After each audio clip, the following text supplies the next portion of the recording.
potential. The problem is to harness this potential, and that's why competition policy is important. If we don't have appropriate competition policy, we will inhibit the growth potential of AI.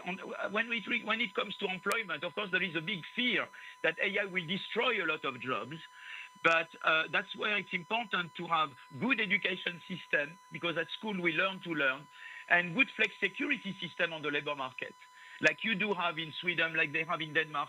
We should emulate Sweden and Denmark on that front. And I think that will, but I believe also that it's true that, when you have a revolution like AI, there is the fear of unemployment. But it's true that machines substitute for humans. But on the other hand, it allows you to become much more productive. And therefore, it increases the world market demand for your products.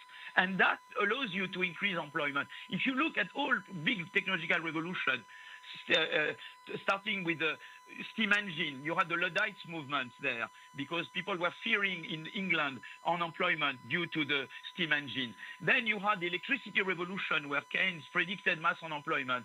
And then you had the IT, where we were scared that robots would create mass unemployment. It never happened, because you have this productivity effect. When you introduce IT or AI, you become more productive, more competitive, and therefore the world market demand for your products goes up. This productivity effect turns out to be quite important. But of course, we need good institutions on education, labor market policy, to harness this productivity potential, and to make sure we minimize the negative effects of the new industrial revolution, like we did with previous ones. So again, I think the prosperity and happiness is the combined result of institutions and of technology and.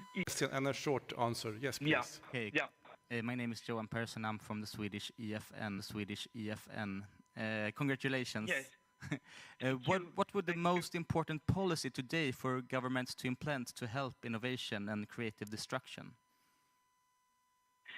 Well, I think it will not only be one policy; it's a combination. You need, you need to invest seriously in research, the DARPA, the Green Industrial Policy, the research policy.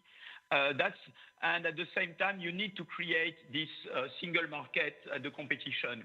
That's a smart combination between more competition and market integration on the one hand, and voluntary policy on research and industrial policy, which is very pro-innovation.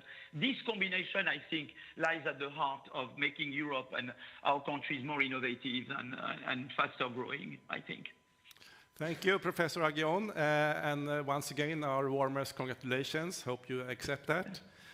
Thank you so much. We look forward to seeing you here in Stockholm in December for the Nobel Prize ceremony. Thank you. I look forward to it very much. Bye-bye.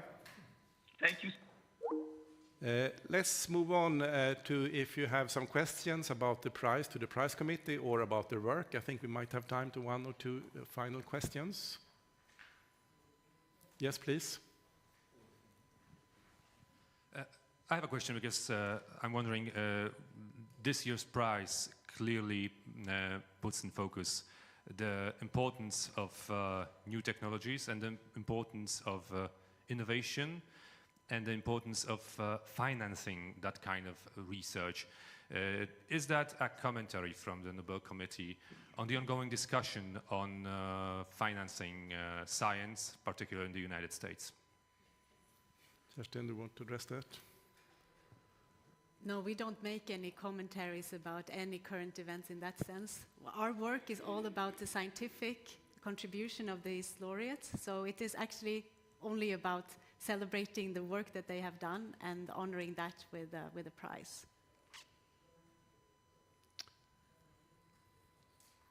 Yes. Yeah, one last question there, please. I'm wondering, these three, Professor Aghion and Howitt, they work together. Mokyr is perhaps the odd one out. Was it difficult to sort of split the prize between these three, or was it a natural fit for the committee to choose these three together? John? Well, it's true that their approaches are very different. Joel Mokyr is an economic historian and has really dig deep into the historical evidence that he uses, while Peter Howitt and Philippe Aghion have used mathematical models. So it's very different. On the other hand, I think it's very clear when you think about it that the questions that they try to address, what are the mechanisms behind sustained long-run growth, and then you understand that they complement each other very much. So I think it shows that different areas of science often are very complementary. By that, I think we close this press conference. We hope to see all of you when we have the laureates here in December. So thank you.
Jon, ready when you are.